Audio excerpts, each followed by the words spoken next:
우리에게 주신 하나님의 말씀 함께 보도록 하겠습니다. 요한복음 18장 1절부터 14절까지 말씀입니다. 요한복음 18장 1절부터 14절까지 말씀을 함께 교독하도록 하겠습니다. 오늘 낭독자는 박현철 성도님이십니다. 1절 먼저 읽어주십시오. 예수께서 이 말씀을 하신 뒤에 제자들과 함께 기드론 골짜기 건너편으로 가셨다. 거기에는 동산이 하나 있었는데 예수와 그 제자들이 거기에 들어가셨다. 예수가 그 제자들과 함께 거기서 여러 번 모이셨으므로 예수를 넘겨줄 유다도 그곳을 알고 있었다. 유다는 로마 군대 병정들과 제사장들과 바리새파 사람들이 보낸 성전 경비병들을 데리고 그리로 갔다. 그들은 등불과 횃불과 무기를 들고 있었다. 예수께서는 자기에게 닥쳐올 일을 모두 아시고 앞으로 나서서 그들에게 물으셨다. 너희는 누구를 찾느냐?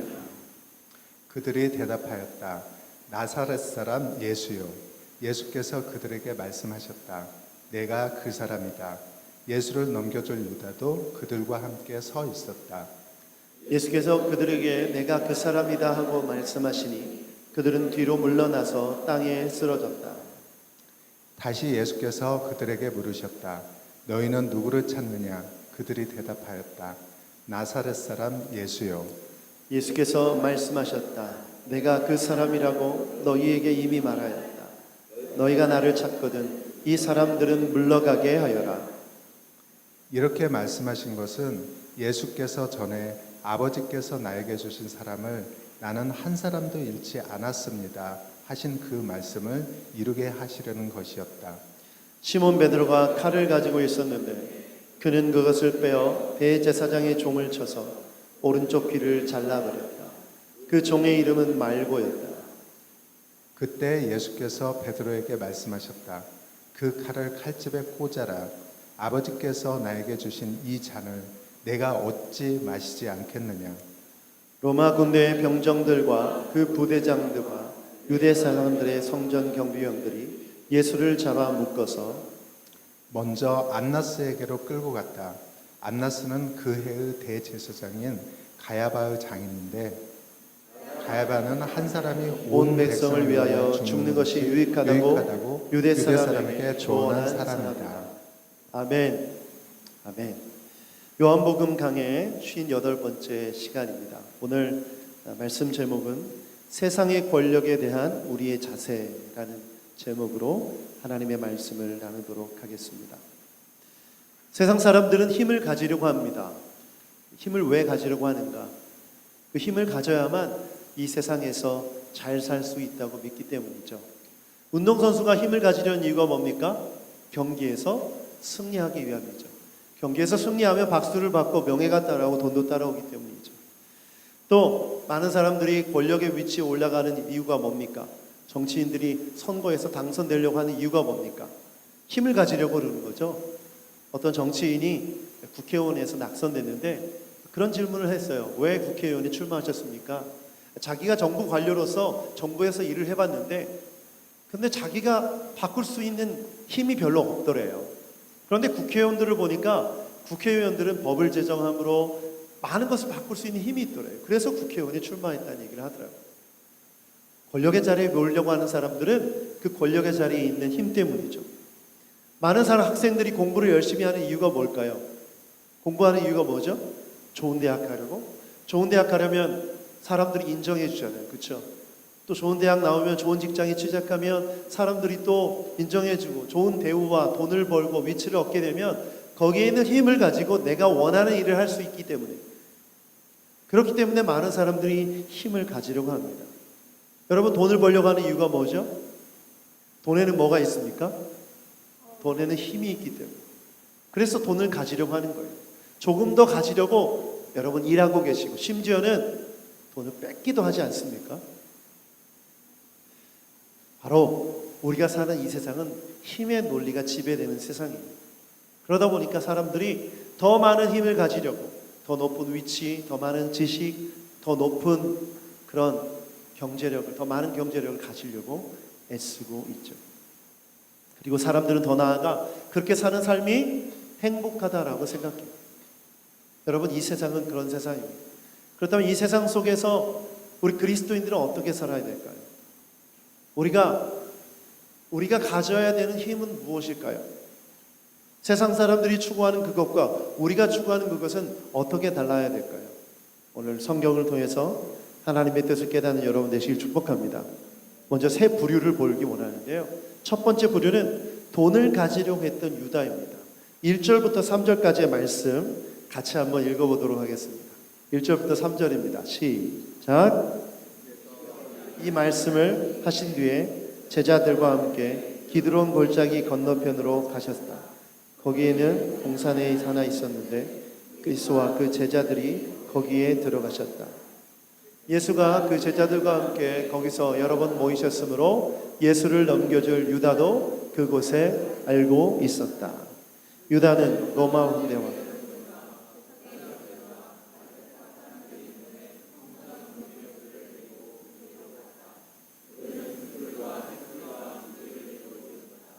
아멘. 기드론 건너편에 동산이 있었는데 거기에 예수님과 제자들이 자주 머물렀던 곳이었어요. 그 유다는 예수님이 그곳에 가셨다는 것을 알고 경비병들과 로마 병정들과 함께 예수님을 잡으러 옵니다. 그런데 그들의 손에 등불과 횃불과 무기가 들려져 있어요. 이제는 예수님을 잡으러 온 거예요. 유다가 언제 예수님을 떠났죠? 최후의 만찬 때였죠. 그때 예수님께서 여러 가지 말씀을 전하실 때 그때 벌떡 일어나서 나갔어요. 여러분, 유다가 예수님을 떠난 이유가 뭡니까? 여러 가지 이유가 있을 수 있겠지만 그 근본적인 이유는 돈이었습니다. 유다가 예수님을 얼마에 팔았죠? 은 30냥에 팔았어요.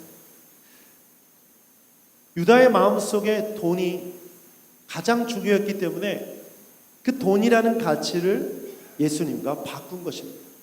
그래서 이제 경비병들과 또 로마 군인들과 함께 예수님을 잡으러 온 거죠. 마리아가 향유옥합을 깨뜨려서 예수님 발에 부을 때도 그의 머릿속에, 그 마음속에 뭐가 떠올랐죠? 돈이 떠올랐어요. 저것이 얼마짜리인데 바로 경제적인 관념으로 계산이 되었어요. 바로 유다를 사로잡고 있었던 것은 바로 돈이었습니다. 돈은 원래 이 세상에 존재하던 것이 아니었어요. 여러분, 우리가 이 땅에서 살아갈 때 돈이 정말 중요하죠. 근데 이 돈은 하나님이 창조하실 때 있었던 것이 아니었어요. 돈은 원래 없었죠. 돈이 언제 생겨났습니까? 물물 교환을 하기 시작하면서부터 생겨났죠. 농사를 짓던 사람이 쌀을 가지고 있어요. 가축을 치던 사람이 가죽과 고기를 가지고 있어요. 고기를 맛보고 싶은데 쌀을 가진 사람과 교환하는 거죠. 그렇죠. 그래서 고기 얼만큼의 쌀 얼만큼의 이 가치를 서로 매겨서 교환했어요. 물물 교환을 했어요. 그런데 문제가 생기죠. 어떤 문제가 생기냐면 농사가 흉년이 들었어요. 그러면 쌀을 줄 수가 없는 거예요. 그러면 쌀 대신 이 고기의 가치를 환산할 수 있는 무언가가 필요했던 거죠. 혹은 나는 내가 가지고 있는 이 물건을 가지고 어떤 가치를 매겨서 이 다음 해에도 혹은 다른 사람에게도 그 가치를 가지고 나눌 때 이 돈이라는 매개가 필요했던 거죠. 상황에 따라서 돈이 생겨난 거예요. 그때 당시만 해도 돈은 많은 힘을 가지고 있지 않았어요.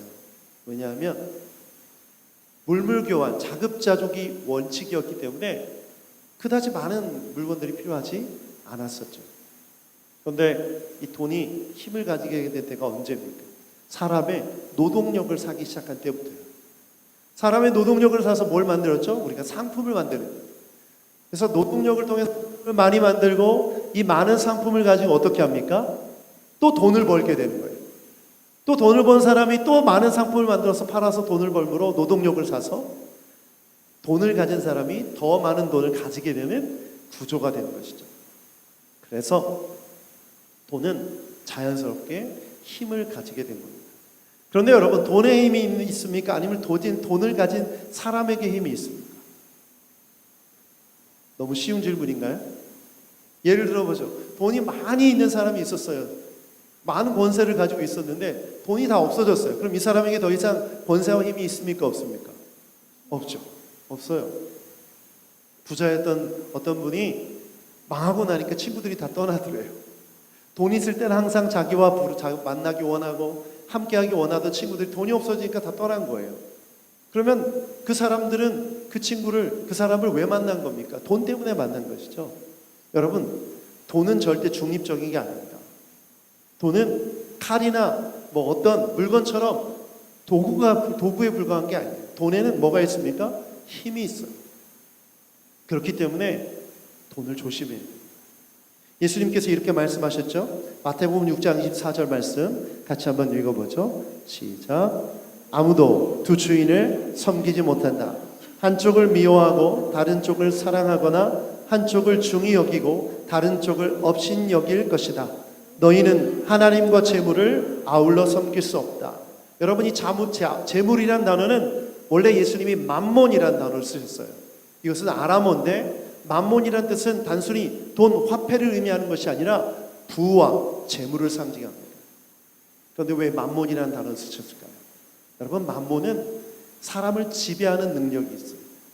그 안에는 힘이 있기 때문에 그것과 함께 하나님을 동시에 섬길 수 없다라고 하는 것이에요. 우리가 예수님을 믿는다고 하면서 돈을 동시에 사랑할 수 없습니다. 우리가 하나님을 예배한다고 하면서 동시에 돈을 예배할 수 없는 것이죠. 불가능한 것이라는 거예요. 그래서 우리 그리스도인들은 돈을 주의해야 됩니다. 제가 청년 시절에 제자훈련 받을 때 읽었었던 책이 있는데요. 리차드 포스터의 돈, 섹스, 권력이라는 책입니다. 이 책에 돈에 대해서 이렇게 소개하고 있어요. 첫 번째, 돈은 무엇인가? 돈은 읽어볼까요? 시작. 활동적인 행위자. 돈은 활동적인, 그냥 가만히 있지 않다는 거죠. 활동하는 거예요. 뭘 위해서 활동할까요? 사람을 유혹한다는 거죠. 여러분, 어두운 골목길을 걸어가는데 5만 원짜리 돈 뭉치가 떨어져 있어요. 유혹받지 않을 사람이 있을까요? 그거를 보는 순간 모든 사람이 어떤 행동을 하죠? 거의 대부분이 일단 죽기 전에 저는 돌아봅니다. 보는 사람이 있나 없나. 돈이 가지고 있는 위력이에요. 사람의 마음을 유혹한다는 거예요. 그렇죠? 두 번째, 자신에 대한 법이에요.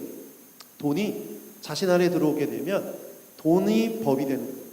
돈의 논리에 따라서 선과 악을 구분하고 옳은 일과 그른 일과 해야 되고 하지 말아야 될 일을 기준으로 삼는다는 거예요. 그래서 사람들이 돈을 곧 선으로 만들어 버렸어요.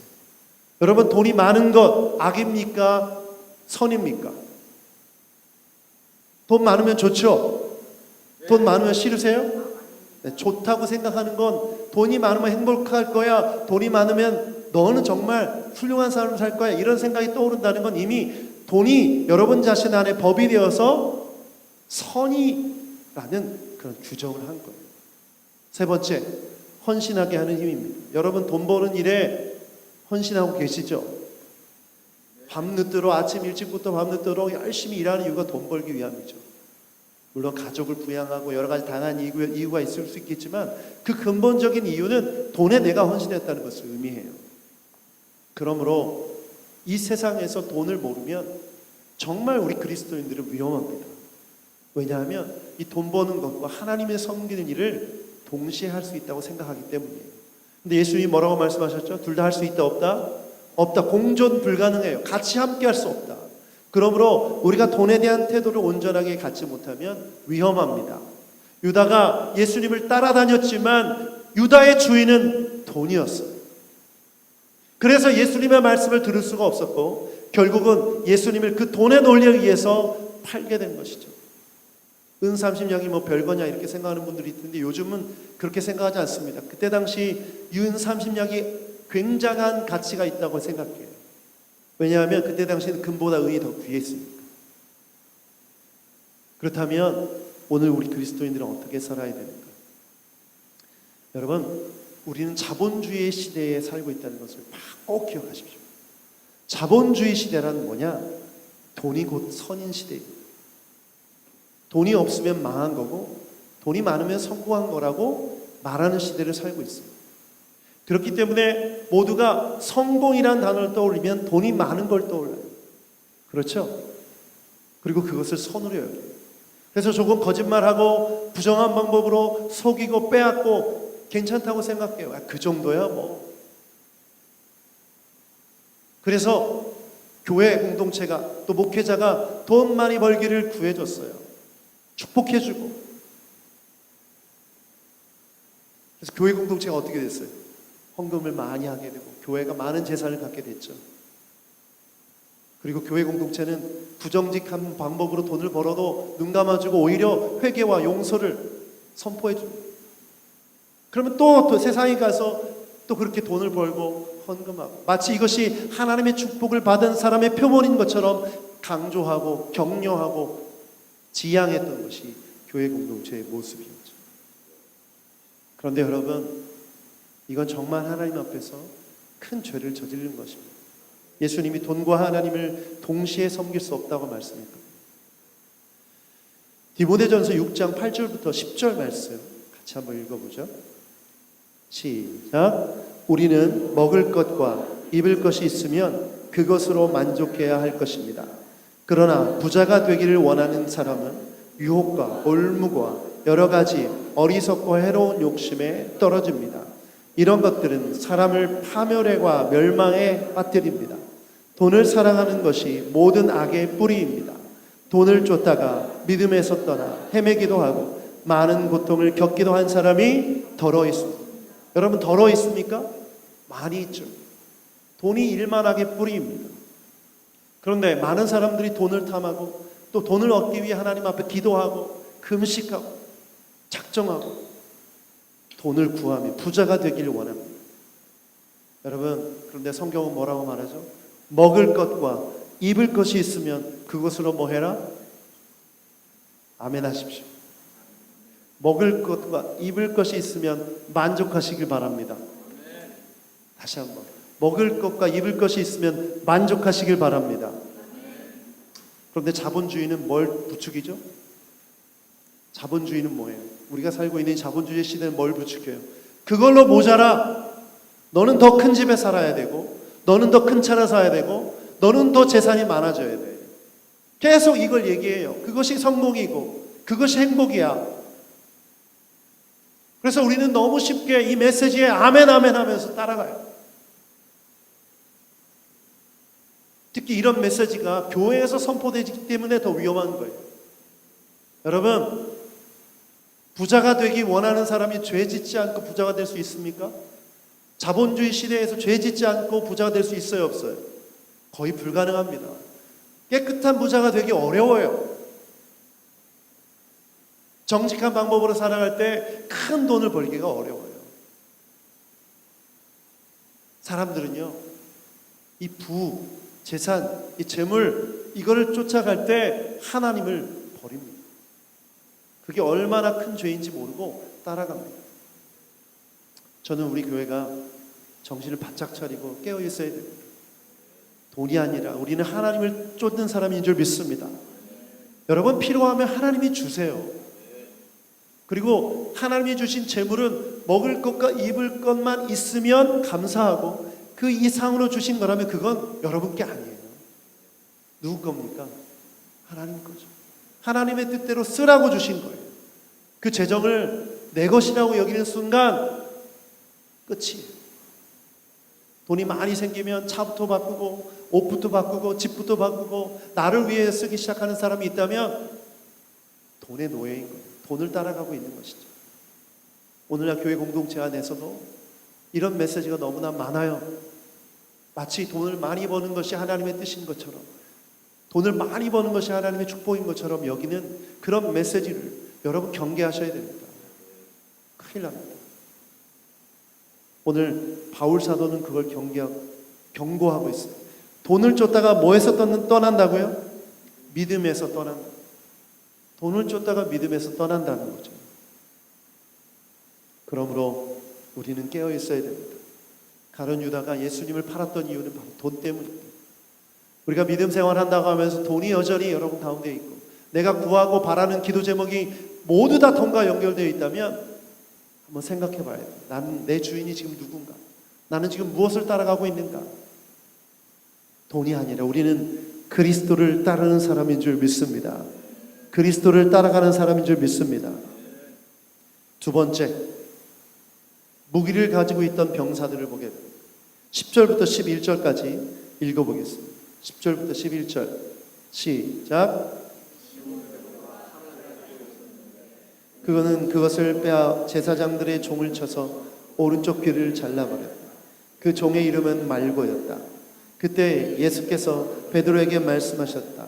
그 칼을 칼집에 꽂아라. 아버지께서 나에게 주신 이 잔을 내가 어찌 마시지 않겠느냐.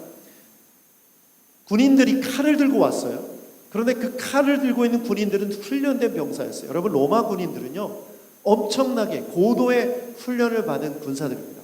군사훈련을 정말 잘 받았기 때문에 웬만한 나라가 전쟁에서 이길 수가 없었어요. 그들은 인간병기였던 거예요, 그 자체로. 그런데 그들이 칼을 들고 왔어요. 정말 두려운 존재죠. 여러분 목에 칼을 들이댄다, 총을 들이댄다. 그 앞에서 용기 있게 그래 나 죽여봐라 얘기할 사람이 몇 명이나 될까요? 굉장히 위협하는 굉장한 이 두려움의 존재가 바로 무기입니다. 그리고 그 무기를 들고 있는 사람 또한 그렇습니다. 그런데 재미있는 일이 벌어집니다. 예수님에게 물어봐요. 나사렛 예수가 누구냐 그랬더니 내가 그다라고 했더니 이 사람들이 어떻게 돼요? 뒤로 물러나 넘어져요. 6절 한번 읽어보죠. 6절 18장 6절입니다. 시작. 예수께서 그들에게 내가 그 사람이다 하고 말씀하시니 그들은 뒤로 물러나서 땅에 쓰러졌다. 그 건장한 군인들이 땅에 쓰러지는 거예요. 내가 바로 그다. 이것은 무슨 의미일까요? 바로 예수님이 능력의 주님임을 보여주시는 것인 줄 믿습니다. 아무리 칼과 창으로 위협해도 예수님 앞에서는 아무것도 아닌 존재임을 보여주는 것입니다. 그런데 문제가 뭡니까? 베드로가 문제예요. 베드로가 칼을 빼서 누구의 귀를 자릅니까? 제사장의 종인 말고의 귀를 잘라요. 지금 칼과 창을 들고 온 병사들을 쓰러뜨리셨는데 때는 이때다 싶어서 베드로가 칼을 또 꺼내서 귀를 잘라요. 예수님이 그 베드로를 향해서 뭐라고 말씀하시죠? 칼을 칼집에 꼽아라. 이 말씀을 마태복음 26장 52절은 다르게 말하고 있어요. 조금 더 추가된 게 있는데 같이 한번 읽어보죠. 시작. 이에 예수께서 이르시되 내 칼을 도로 칼집에 꽂아라. 칼을 가지는 자는 다 칼로 망하느니라.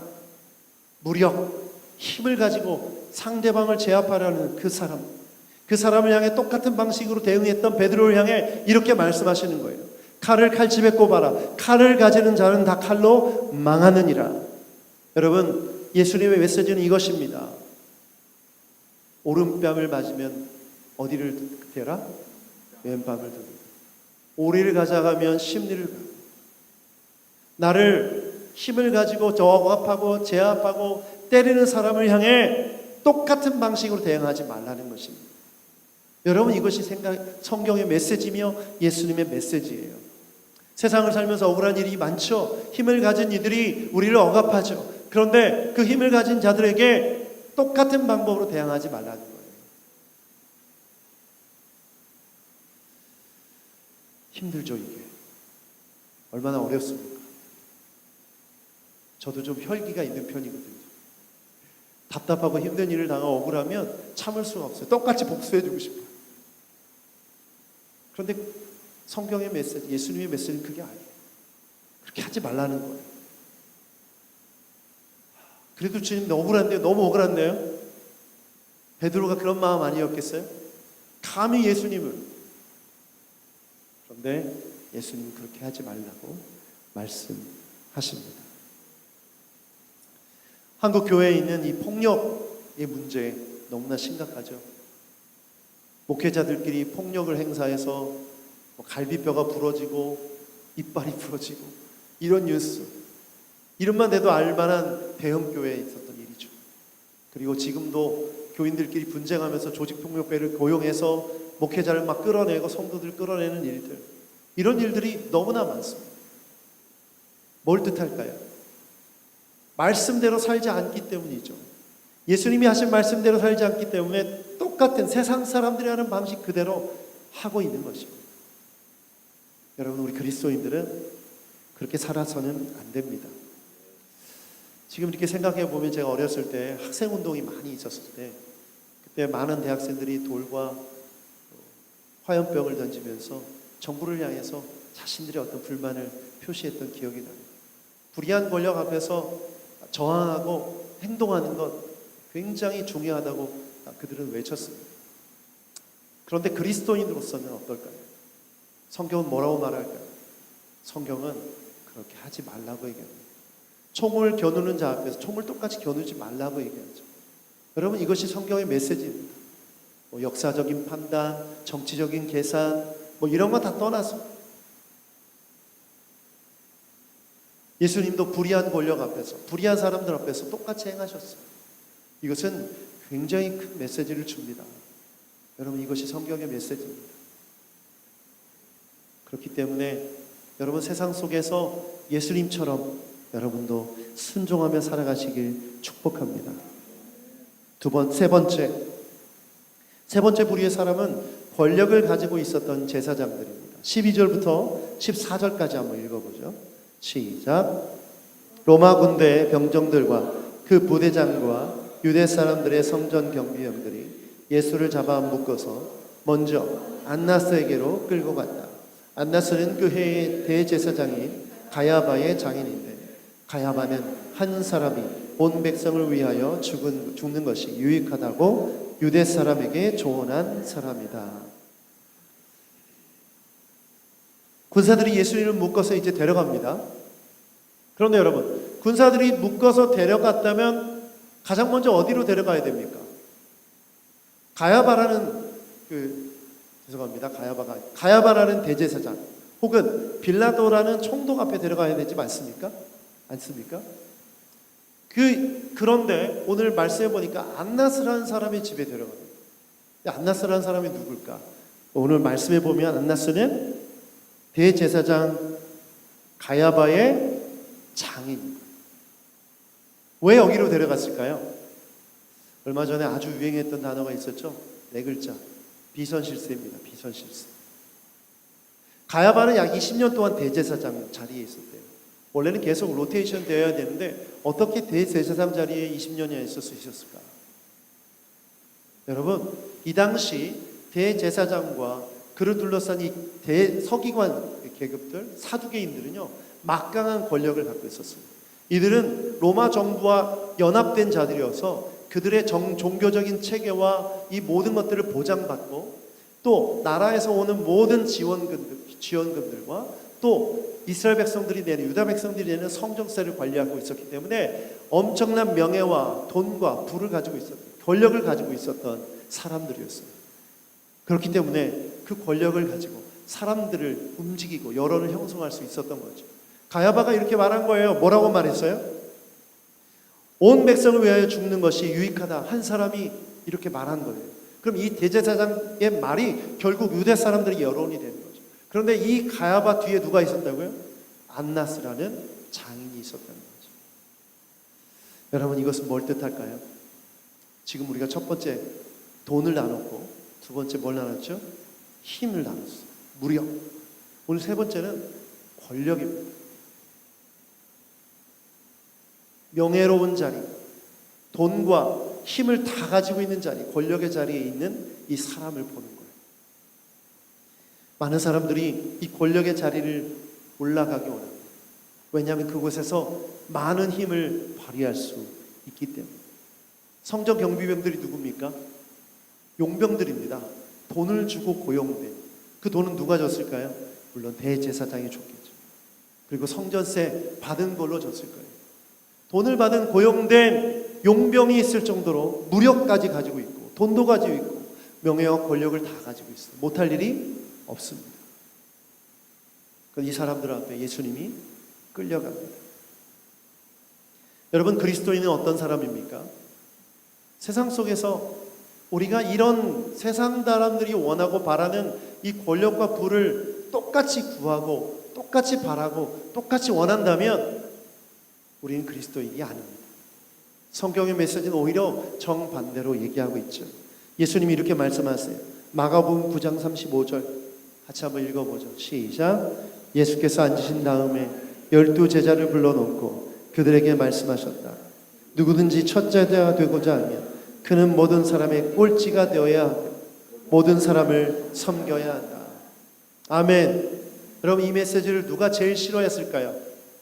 제자들이 싫어했을까요? 여러분, 제자들이 아니라 유대인들, 특히 제사장들, 많은 권력과 부를 가지고 있고 명예를 가지고 있었던 사람들이 이 메시지를 너무나 싫어했어요.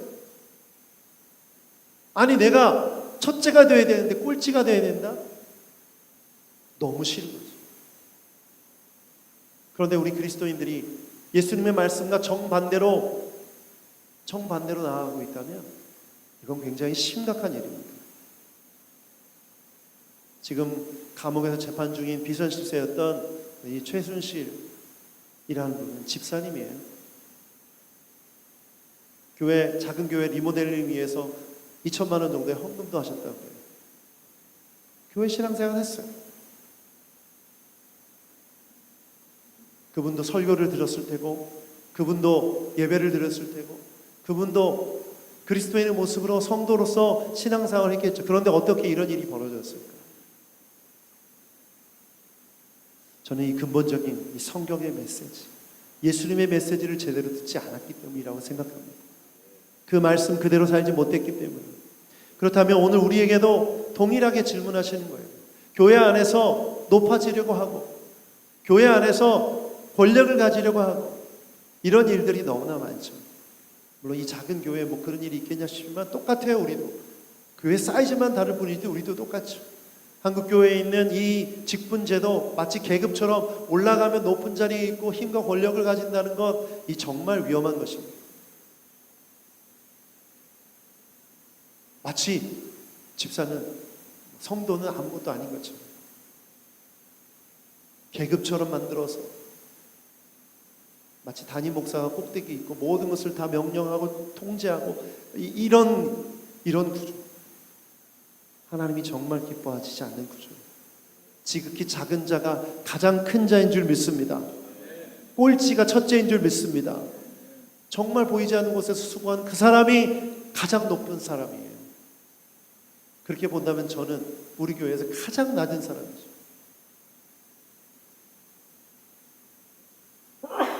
여러분, 성경의 메시지에 주목하십시오. 목사로서 참 부끄러운 일들은 한국교회 목회자들이 너무 높아지려고 해요. 교단 정치하면서 총회장이 되기 위해서 뭐 15억을 써야 된다, 20억을 써야 된다, 뭐 이런 얘기가 많습니다. 그 많은 돈을 쓰는 이유가 뭘까요? 총회장이 되면, 교단 총회장이 되면 그보다 더 갑절의 많은 권력과 부를 누리기 때문이에요. 우리 교회는 독립교회에서 그럴 일은 없어서 좋겠죠? 여러분, 이것이 성경의 메시지입니다. 대제사장의 뒤에 있었던 장인이었던 안나스, 그가 가진 권력, 세상 사람들이 다 부러워하고 좋아 보이고 괜찮아 보이지만 여러분, 그것은 죄인의 모습이며 우리가 부러워해야 될 모습이 아닌 것이에요. 예수님의 말씀은 오히려 꼴찌가 되라고 말씀하십니다. 제가 우연히 영화 클립을 보게 됐어요. 한 10분짜리, 1시간 반짜리 영화를 10분으로 줄여서 나온 영화 클립이었는데, 이 영화 제목이 지구 종말 12시간 전이라는 제목이에요. 지구가 종말하는데 12시간 전에 사람들이 어떤 삶을 사는가를 보여준 영화예요. 그 영화의 배경이 되는 나라는 호주였습니다. 이제 지구가 완전히 멸망한다는 설정이에요. 다른 대륙들은 이제 끝났어요. 이제 그 멸망이 호주로 지금 다가오는 거예요. 사람들이 이 12시간을 어떻게 보내는지 영화로 구성한 거죠. 어떤 사람은 막 쾌락에 취해가지고 파티를 열어서 마약에, 뭐 술에, 음란에 이렇게 지내는 사람이 있고, 어떤 사람은 칼을 가지고 자기 미워하는 사람을 죽이러 막 가는 사람이 있고, 이미 질서는 다 없어졌고, 어떤 사람은 사랑하는 사람과 함께 마지막을 보내려고 합니다. 저는 이런 생각을 해봤어요. 만약에 이 시대의 종말이 다가온다면 여러분이 지금 추구하는 그 돈이 무슨 의미가 있을까? 돈 의미 있습니까? 여러분이 가지려고 하는 명예, 의미 없습니다. 우리가 갖고 싶어하는 권력, 아무 의미가 없습니다. 우리가 가지고 있는 힘, 쓸데가 없어요. 우리는 무엇을 기다리는 사람입니까? 예수님의 다시 오심을 기다리는 사람입니다. 그러면 우리가 이 땅에서 추구하고 있는 그 모든 것들은 하나님 나라에 갖고 갈 수 없는 것들이에요.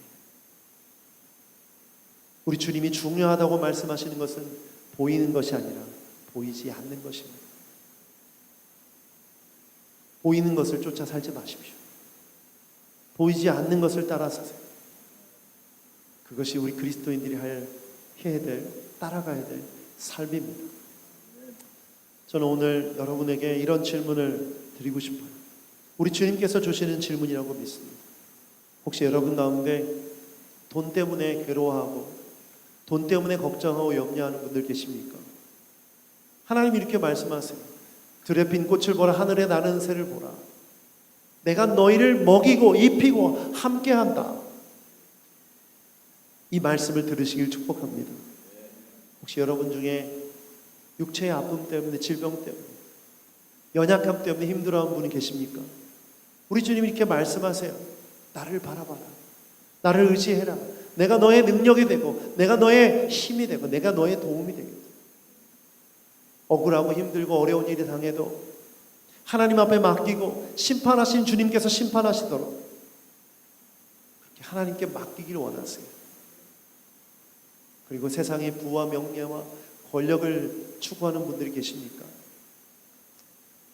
주님이 이렇게 말씀하세요. 첫째가 되려고 하면 꼴찌가 되라. 이것이 성경의 메시지입니다.